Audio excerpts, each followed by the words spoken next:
আরে হলোটা কি? এটা আবার কোন ধরনের ব্যাপার স্যাপার ঘটলো? আরে আমাদের গ্রামের 2 দিন ধরে দেখছি সূর্য ডুবছে না, অন্যদিকে তোমাদের গ্রামে 2 দিন ধরে সূর্য উঠছে না। আর বলো না, আমার মা হলো রাতকানা মানুষ, সে রাতে চোখে দেখতে পায় না। এদিকে 2 দিন ধরে আমার বেজায় খারাপ অবস্থা হয়ে গেছে। মা ঘরের কোনো কাজকর্ম করতে পারে না। এটা কিভাবে কি ঘটলো বলো তো? এমন ধরনের ঘটনা আমি আগে কোনো দিন দেখিনি। এমনটা কখনো হয়? আমাদের গ্রামে দিন আর তোমাদের গ্রামের রাত। দেখি তোমাদের গ্রামে একটু যাব, 2 দিন ধরে সূর্যের মুখ দেখতে পাই না। আরে আরে আরে হলোটা কি? তুই আবার দিনে দুপুরে এভাবে আচার খাচ্ছিস কেন? কি হয়েছে? কি হয়েছে সেটাই তো বুঝতে পারছি না। আমি তোমাদের গ্রামে প্রবেশ করতে পারছি না তো, কেমন যেন এই মাঝখানে একটা বাধার মতো মনে হলো। এটা আবার কেমন কথা? তাহলে কি আমরা এক গ্রামের মানুষ অন্য গ্রামে প্রবেশ করতে পারবো না? মনে তো হয় না, মনে হচ্ছে 2 গ্রামের মাঝে অদৃশ্য একটা কাঁচের দেওয়াল তৈরি করে দেওয়া হয়েছে। কি যে করব, মাথায় কোনো কাজ করছে না। যা যা যা, তুই বাড়িতে যা, আমিও দেখি কি করা যায়। কোনো উপায় খুঁজে পেলে আমাকে বলিস। ওমা, এত ভালো লাগছে না, রাত হচ্ছে না কেন? এত বড় দিন আমি কোনো দিন দেখিনি, আমি ঘুমাতেও পাচ্ছি না। ঘুমোতে পারছিস না মানে? যা ঘরে গিয়ে ঘুমিয়ে থাক। না ঘুমানোর কি আছে এখানে? আমরা কি ঘুমাচ্ছি না? তোর রাত ছাড়া ঘুমাতে কি মজা লাগে নাকি? রাত ছাড়া ঘুমাতে গেলে মনে হয় দিনেই ঘুমিয়ে আছি। এত আলো সহ্য হয় না, এমন হলো কেন মা? কি জানি কার নজর পড়েছে আমাদের গ্রামের উপরে। হয়তো কোনো অভিশাপ লেগেছে। শুনেছি আমাদের পাশের গ্রামে নাকি 2 দিন ধরে রাত। 2 দিন ধরে রাত মানে? তাহলে তো খুব মজা। আমি দিনে এখানে থাকবো আর রাতে গিয়ে ও গ্রামে ঘুমিয়ে থাকবো। হ্যাঁ হয়েছে, তুমি যে কিভাবে ঘুমোবে সেটা জানা নেই। 2 গ্রামের মধ্যে এক অদৃশ্য দেওয়াল রয়েছে। ওই দেওয়াল পেরিয়ে এই গ্রামের মানুষ অন্য গ্রামে বা অন্য গ্রামের মানুষ এই গ্রামে প্রবেশ করতে পারছে না। তাহলে কি হবে মা? আমাদের গ্রামে আর কখনোই কি রাত আসবে না? আমাদের গ্রামটা এমন হয়ে গেল কেন? যদি রাত না হয় তাহলে সূর্যের তাপে আমাদের সম্পূর্ণ গ্রাম ধ্বংস হয়ে যাবে। জানি না রে বাপ, আমাদের কপালে যে কি আছে কে জানে। তবে উপরওয়ালা যা করেন আমাদের ভালোর জন্যই করেন। এদিকে আমার একটুও ভালো লাগছে না, আমি ঘুমাতে পারছি না। 2 দিন ধরে আমার মাথা চক্কর দিচ্ছে, শরীরটা মনে হচ্ছে অসুস্থ হয়ে চলেছে। এই যা তো এখান থেকে ঢং করিস না। এমনিতে আছি এক যন্ত্রণায়, তা অন্যদিকে একের পর এক যন্ত্রণা দিয়েই চলেছে আমাকে। অরেঞ্জ, ও অরেঞ্জ, কই গেলি তুই? এদিকে আয়, আমাকে একটু বাইরে নিয়ে যা। আমি যে কিছুই দেখতে পাচ্ছি না। আর কত ডাকাডাকি করবে বলো তো মা? তোমার যন্ত্রণায় আমি তো এবার দেখছি শেষ হয়ে যাব। 2 দিন ধরে তুমি আমাকে একটু শান্তি দিচ্ছ না। বুড়ো হয়ে গেছি বলে এখন বোঝা হয়ে গেছি, তাই না? যখন আমি সুস্থ ছিলাম তখন তো তোকে লালন পালন করে বড় করেছি, এখন আমাকে বোঝা ভাবছিস? এই তোমার এক কথা, সারা দিন রাত শুধু এই এক কথাই বলো। তুমি চোখে দেখতে পাও না, তুমি চুপচাপ বসে থাকো। তোমার এই এত বাইরে বের হওয়ার কি দরকার? দেখতেই তো পাচ্ছ গ্রাম একটা ঝামেলার মধ্যে আছে। ঝামেলার মধ্যে তুই কি একা আছিস নাকি? গ্রামের অন্যরাও তো আছে। তোর এত সমস্যা কোথায়? হয়েছে তো, এখন আর এমন কথা বলো না। চলো, কোথায় যাবে তুমি? চলো, তোমাকে আমি নিয়ে যাচ্ছি। তারপর রান্না বান্না করতে হবে, তোমাকে খাবার দিতে হবে। যা একটা কাজ করেছেন না আপনি, আপনার জবাব নেই। আপনি এত ভালো একটা কাজ করতে পারবেন আমার কখনো বিশ্বাস হয়নি। আমি তো আগেই বলেছিলাম, আমার শক্তি সম্বন্ধে কখনোই সন্দেহ প্রকাশ করবে না। আমার শক্তি সম্বন্ধে কারোর কোনো ধারণাও নেই। আগে যতটুকু সন্দেহ ছিল এখন তার এক ফোঁটাও নেই। এক গ্রামে দিন অন্য গ্রামে রাত করে রাখা কি মুখের কথা নাকি? বড় বড় সাধুরাও এমন ধরনের কাজ করতে পারে না। এবার বলো, তুমি খুশি হয়েছ কিনা? যদি তুমি খুশি হও তাহলে এবার আমার দক্ষিণাটা আমাকে দিয়ে দিতে পারো। আমি এমনি এমনি ঝুঁকি নিয়ে এত বড় একটা কাজ তো করিনি, তাই না? আরে আপনার টাকা নিয়ে কি আমি পালিয়ে যাচ্ছি নাকি? আমি তো বেশ মজা পাচ্ছি। 2 গ্রামের মানুষ কেমন নাস্তানুবোধ হয়ে গেল। আপনাকে আমি অবশ্যই টাকা দেব, টাকার সাথে বকশিসও দেব। আপনি আমাকে খুশি করে দিয়েছেন। তাহলে তো আর কথাই নেই। ভাগ্যিস আপনার দেখা আমি পেয়েছিলাম, তাই এমন একটা কাজ করবার সৌভাগ্য আমার হলো। না হলে শুধু শুধু এমন কাজ করে কোনো লাভই তো আমি পেতাম না। এই কথাগুলো তো আমার বলা উচিত।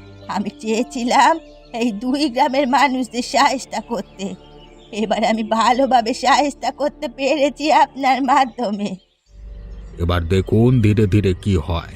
2টো গ্রাম ধ্বংসস্তূপে পরিণত হবে। দিন ছাড়া রাত কোনোভাবেই সম্ভব নয়। আমি তো চাই, এটাই চাই। এদিনের অপেক্ষাতে কতদিন ধরে ছিলাম।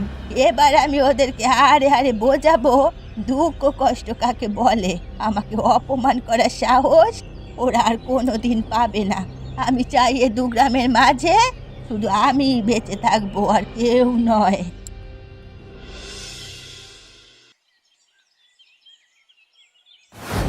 বাবা, একটা অঘটন ঘটে গেছে। আমি তো জানতে পেরে গেছি এই দিন এবং রাতের আসল রহস্য কি। বাবা, তুমি কিছু একটা উপায় বের করো, না হলে এই 2 গ্রামের সবাই মরে যাবে। কি হয়েছে? তুই কি জানতে পেরেছিস আমাকে বল। বাবা, ওই যে আমাদের 2 গ্রামের মাঝে একটা বুড়ির ঘর রয়েছে না, যার সাথে 2 গ্রামের কেউ কথা বলে না, এসবের পেছনে বুড়ি আছে। কি বলছিস তুই? তুই যা বলছিস সত্যি বলছিস তো? তুই কিভাবে এত কিছু জানতে পারলি? আমি সত্যি বলছি বাবা। আমি একটু ঘুরতে বেরিয়েছিলাম, দেখলাম বুড়ির ঘর থেকে হাসি শব্দ আসছে। আমি গিয়ে কান পাততেই দেখলাম এক সাধুর সাথে বুড়ি এসব আলোচনা করছিল। বাবা, যা করবা তাড়াতাড়ি করো, সাধু কিন্তু বেশ শক্তিশালী। সবকিছু যখন এভাবে প্রকাশ হয়ে গেল, তাহলে ওই বুড়ি আর নিস্তার পাবে না। ওই বুড়ি আমাদের উপরে জেদ দেখিয়ে আমাদের এমন সর্বনাশ করবার চেষ্টা করছে। কিন্তু কিন্তু ওই বুড়ি এমন কাজ করছে কেন বাবা? আমাদের উপরে বুড়ি কিসের এত রাগ? আর ওই বুড়ির সাথে সবাই কেন কথা বলছে না? সেসব জেনে তোর কাজ নেই। আমি যাচ্ছি, হারেন্দ্রর সাথে কথা বলতে হবে। তারপর ও আর আমি মিলে বুড়ির বাড়িতে যাব। বুড়িকে বোঝানোর চেষ্টা করব, না হলে আর কোনো উপায় খুঁজে পাওয়া যাবে না। যা করবার তাড়াতাড়ি করো বাবা। আমার কিন্তু একদম সুবিধের মনে হলো না ওই সাধুটাকে। সাধু টাকা নিয়ে চলে গেছে। আমার বিশ্বাস ওই সাধু আবার ফিরে আসবে।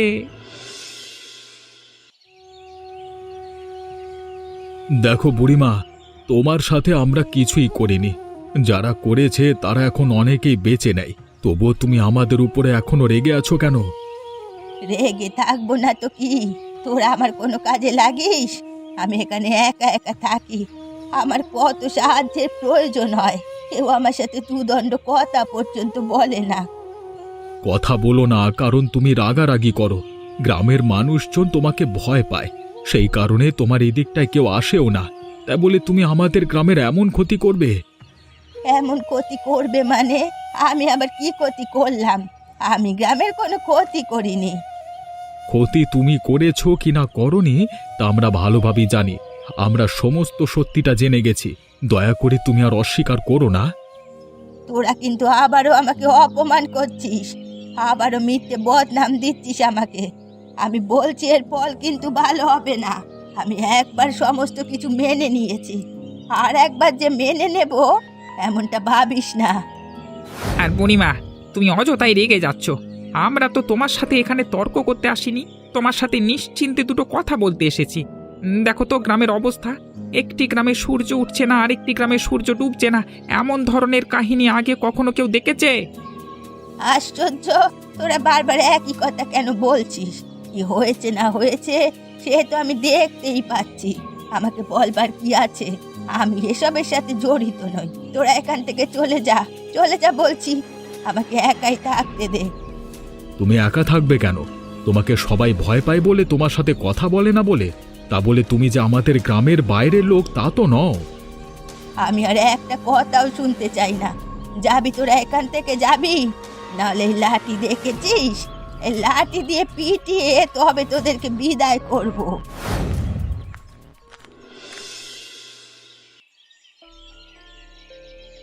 কি গো, তুমি নাকি সেই বুড়ির কাছে গিয়েছিলে? রিশান আমাকে বলল, কোনো লাভ হলো নাকি? এই ব্যাপারটা কেন ঘটেছে?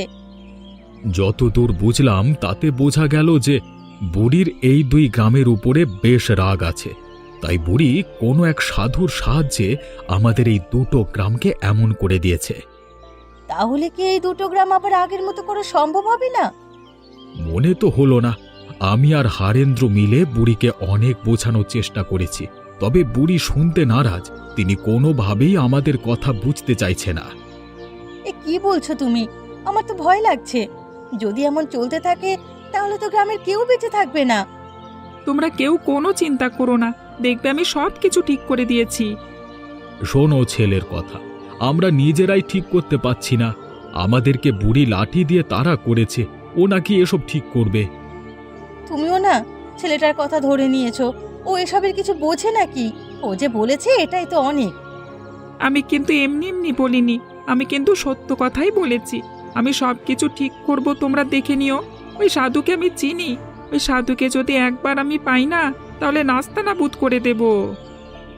অনেক কথা হয়েছে, এবার যাও দুজনে হাত মুখ ধুয়ে এসো, খাবার দেব।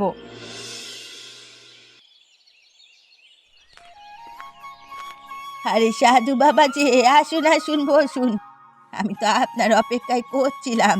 কত কি ঘটে গেল আপনি তো কিছুই জানেন না। সে কি, আবার কি ঘটে গেল? নতুন কোনো কাহিনী ঘটেছে নাকি? তা নয় তো কি, গ্রামের সবাই জেনে গেছে যে এ কাজ আমি করেছি। তবে আমি অস্বীকার করেছি। সবাই আমার কাছে এসেছিল, আমি তাদের তাড়িয়ে দিয়েছি। ওদের ওই বিপদে পড়া মুখটা দেখে আমার কতই না আনন্দ হচ্ছিল। যাক, তুমি যে অস্বীকার করেছো এটাই অনেক। কিন্তু ওরা যখন সন্দেহ করেছে, কোনো কিছু না জেনে সন্দেহ করেনি। আমাদের কথাবার্তা যে কোনোভাবে অন্য কেউ শুনে নিয়েছে। এ আবার শুনবে? আমার বাড়ির আশেপাশে কেউ আসতেই চায় না। সবাই আমাকে ডাইনি বলে, বলে আমি নাকি কালো জাদু করে বেড়াই। ধীরে ধীরে তোমার মনের সব দুঃখ কষ্ট দূর হয়ে যাবে।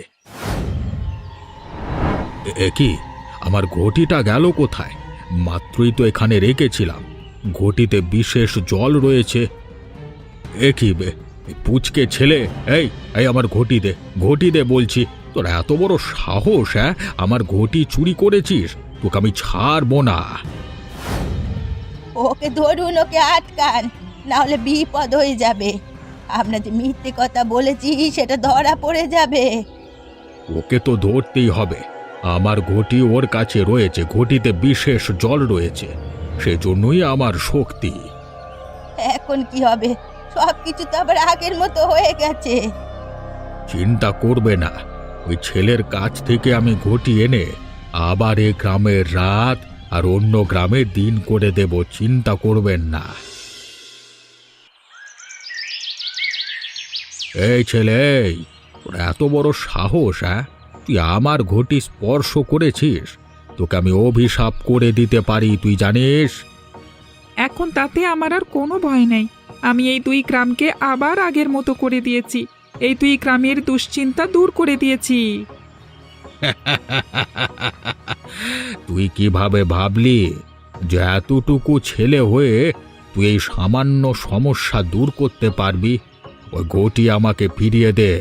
ও ঘটির জল দিয়ে আমি আবার এই গ্রামের রাত অন্য গ্রামের দিন করে দেব। আমি তো কখনোই হতে দেব না। এই ঘটির জল সব আমি ফেলে দেব, তারপর দেখব আপনি কিভাবে এই কাজ করতে পারেন। আমার সাথে চালাকি করিস না, তাহলে কিন্তু তোর এই কঠিন ফল ভোগ করতে হবে। বাচ্চা ছেলের মতোই থাক, বেশি বাড়াবাড়ি করিস না। তাহলে আপনি এই দুটো গ্রামের মানুষের এত ক্ষতি করছেন কেন? আপনি একজন সাধু মানুষ, আপনি তো গ্রামের মানুষদের সাহায্য করবেন, তাই না? অবশ্যই আমি সাহায্য করছি। ওই বুড়িকে আমি সাহায্য করছি, তার দুঃখ দুর্দশা দূর করছি। এতে তোদের সমস্যা কোথায়? দে, আমার ঘটি দে বলছি, ফিরিয়ে দে। আমি দেব না, বলছি তো আমি দেব না, কোনো কিছুর বিনিময়ে এই ঘটি আপনি পাবেন না। তবে রে, তাহলে তো তোকে এবার কঠিন শাস্তি দিতে হবে, পাকা ছেলে একটা। ছেড়ে দেন, ছেড়ে দেন বলছি। আমার বাবা যদি জানতে পারে না, তাহলে আপনাকে গ্রাম ছাড়া করবে, আর কখনোই গ্রামে ঢুকতে পারবেন না। আগে তুই আমার হাত থেকে বেঁচে দেখা তো। যখন ভালোভাবে বলেছিলাম তখন তো কানে ঢোকেনি। তোকে আমি অবশ্যই শেষ করে ফেলবো। আমার সাথে পাকামি করতে এসেছিলিস, তাই না?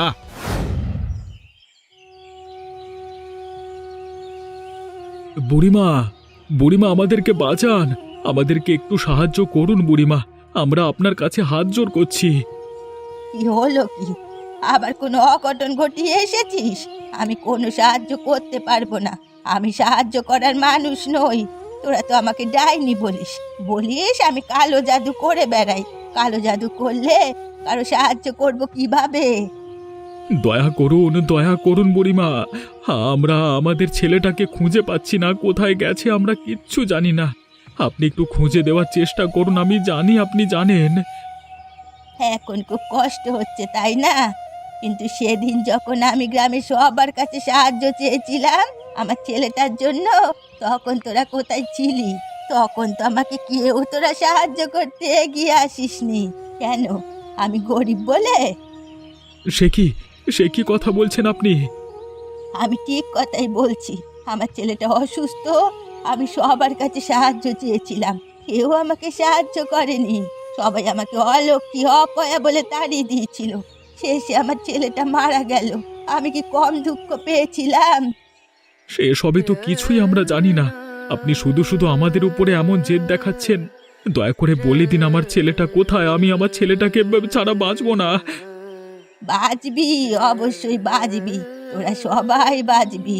শুধুমাত্র বুকের ভিতরে তীব্র যন্ত্রণা নিয়ে বেঁচে থাকবি, যেমন আমি এতকাল ধরে বেঁচে আছি আমার ছেলের স্মৃতিগুলো আঁকড়ে ধরে। আপনি কি মানুষ? একটা ছোট বাচ্চাকে পাওয়া যাচ্ছে না, কোনো অঘটন ঘটে গেলে আপনার ছেলেটার কথা তো একটু মাথায় আনতে পারেন। ওসব আমি পরোয়া করি না। যা, তোদের কপালে যা আছে তাই হবে। আমি কোনো সাহায্য করতে পারবো না, মানে পারবো না। তোরা যা এখান থেকে। হায় হায় রে, আমার কি সর্বনাশ হলো! আমার বাচ্চা, আমার সন্তান, নিশ্চয়ই এটা ওদের কাজ। রিশান, ওঠ বাবা, ওঠ। ওগো, এখন আমার কি হবে? আমার কোলের মালিক, আমার মালিক চলে গেছে, আমাকে ছেড়ে চলে গেছে। রিশান, তুই তুই আমাকে ছেড়ে চলে যেতে পারিস না বাবা, তুই আমাকে ছেড়ে চলে যেতে পারিস না। কথা বল বাবা, কথা বল। আমি তোকে আর বকাবকি করব না, কখনো বকাবকি করব না। তুই যা বলবি তাই হবে, আমাদের একটু কথা শোন। যারা আমার কোল থেকে আমার সন্তানকে কেড়ে নিয়েছে, উপরওয়ালা তাদের বিচার করবে। আমি কাউকে ছাড়বো না, কাউকে রেহাই দেব না। শান্ত হও গিন্নি, এর প্রতিশোধ আমি নেবই নেব। আমি কাউকে ছাড়ব না। আমার ছোট বাচ্চাটার উপর একটু দয়া মায়া হলো না ওদের? ও এমন কি কাজ করেছিল যার জন্য ওকে এমন শাস্তি পেতে হলো? ও ছোট মানুষ, ওকে এসবের কিছু বোঝে? ওরা কিভাবে পারলো বলো? একটা ছোট বাচ্চাকে হত্যা করতে ওদের বুক একটু কাঁপলো না? ওরা কি মানুষ? আমি আমার এই ছেলের শরীর স্পর্শ করে বলছি, যারা ওরা এমন হাল করেছে তাদের আমি কোনোভাবেই ক্ষমা করব না, তাদের শাস্তি পেতেই হবে। ভাই ভাই, এখন ওঠো ওঠো, সমস্ত কিছুর ব্যবস্থা করতে হবে। রিশানকে নিয়ে বাড়ির দিকে চলো। এ বুড়ি, এবার তুমি খুশি হয়েছো তো? তোমার মনের আশা আমি ধীরে ধীরে পূর্ণ করছি, তুমি আমার দিকটা একটু দেখো। আরে আপনি চিন্তা করবেন না, আপনার যত টাকা সব আমি দেব, কোনো সমস্যা হবে না। আপনি শুধু এভাবে আমার কাজ করে যান। আমি এত খুশি এর আগে কখনো হয়নি। তুমি যদি চাও তাহলে আমি তোমাকে আরো খুশি করতে পারি। অবশ্যই চাই, আমি চাই এ দু গ্রামের একটা বাচ্চাও না বেঁচে থাকুক। সব মায়ের কোল কালি হোক। ওরা আজকে কান্নাকাটি করছিল, আমার যে এত পৈশাচিক আনন্দ হচ্ছিল কি বলবো। বেশ তো, তাহলে তুমি টাকার জোগাড় করো। আমি একে একে এ দু গ্রামের সমস্ত ছেলে পুলেদের মেরে ফেলছি, আমি কথা দিচ্ছি। এই দুই গ্রামে একটা ছোট বাচ্চাও বেঁচে থাকবে না। এটাই তো চাই আমি। এই দিনটার অপেক্ষায় তো এতদিন ছিলাম। বাবা, তুই উপরে বসে দেখছিস তো? দেখ, তোর মা তোর মৃত্যুর প্রতিশোধ নিচ্ছে। তোর মায়ের যে কষ্ট হচ্ছিল, সে কষ্ট এখন সবাইকে দিচ্ছে সে। এত খুশি হতে হবে না, আমাদেরকে ধীরে ধীরে সমস্ত কাজ করতে হবে। আজকে থেকে প্রতিদিন রাতে এ দু গ্রামের একটা করে বাচ্চা নিখোঁজ হবে এবং সেই নিখোঁজ বাচ্চাকে আমি বলি দেব। এতে তোমারও লাভ, আমারও লাভ, আমার স্বার্থ সিদ্ধি হবে। কোনো সমস্যা নেই, আপনাকে আমি সাহায্য করব প্রতিদিন একটা করে বাচ্চা ধরে দেওয়ার জন্য। প্রয়োজনে আমি ধরে নিয়ে যাব আপনার কাছে। সবাই বলে আমি নাকি ডাইনি। এবার আমি আমার ডাইনির রূপ এদের দেখাবো। তাহলে তো হলোই। তাহলে আমি বলির সমস্ত ব্যবস্থা করছি। প্রতিদিন একটা করে বাচ্চাকে হত্যা করতে হবে, তাহলে আমি আরো আরো শক্তিশালী হয়ে যাব। না না, এভাবে চলতে দেওয়া যায় না। আমি আমার ছেলেকে হারিয়ে ফেলেছি, আমি চাই না গ্রামের অন্য কারোর সন্তান এভাবে হারিয়ে যাক। সন্তান হারানোর যে কি কষ্ট সেটা আমি ভালোভাবেই বুঝতে পারি। কিন্তু এখন আমরা কি করব দাদা? ও সাধু যে বেশ শক্তিশালী, ওর সাথে আমরা কোনোভাবেই পেরে উঠব না। সাধুকে পরে দেখে নেব, আগে ওই ডাইনি বুড়ির একটা ব্যবস্থা করতে হবে। ওর মাথায় সমস্যা, ছেলেকে হারিয়ে পাগল হয়ে গেছে। কিন্তু ওই বুড়িকে তো আমরা মেরে ফেলতে পারি না, তাই না? অবশ্যই পারি। আমার ছোট বাচ্চাকে যখন ওরা রেহাই দিল না এবং গ্রামের সকল বাচ্চাদের যখন ওদের মারতে এত ইচ্ছে করছে, তখন এই বিকৃত মস্তিষ্কের ডাইনি বুড়িকে আমিও মেরে ফেলতে পারি। তুমি তাহলে তাই করো।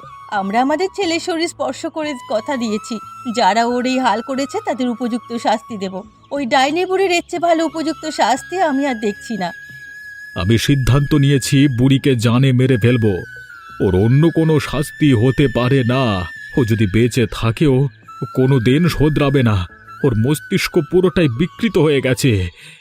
এতে অবশ্য আমার কোনো আপত্তি নেই, কিন্তু গ্রামের মানুষজন কি বলবে? তাছাড়া একটি জলজ্যান্ত মানুষকে এভাবে মেরে ফেলবো, এটা তো হয় না। ও মানুষ নয়, ও মানুষ হতেই পারে না। ও একটা ডাইনি, ডাইনিকে মেরে ফেলবার হুকুম রয়েছে। তোরা আমার সাথে থাকলে থাকবি, না হলে আমি একাই এ কাজ করব।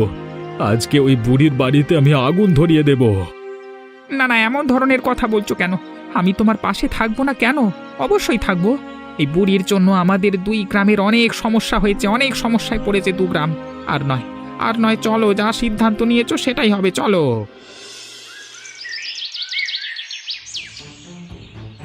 সাধু, এই সাধু, কোথায় তুই?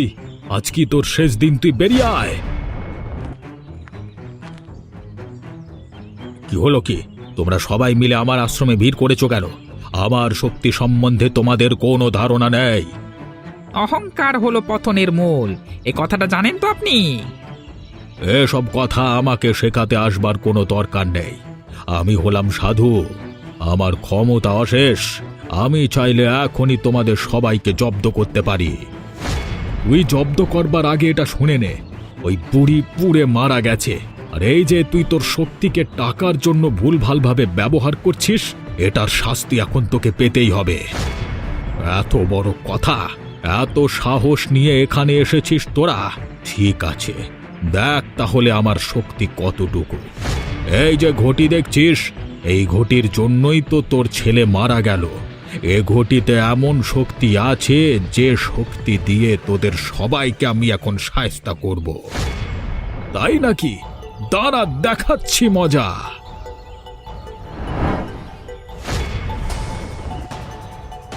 হায় হায় হায়, তোরা কি করলি এসব? আমার ঘটির জল তো সব পড়ে গেছে। এই ঘটির জলে তো আমার যত শক্তি, এখন আমার কি হবে?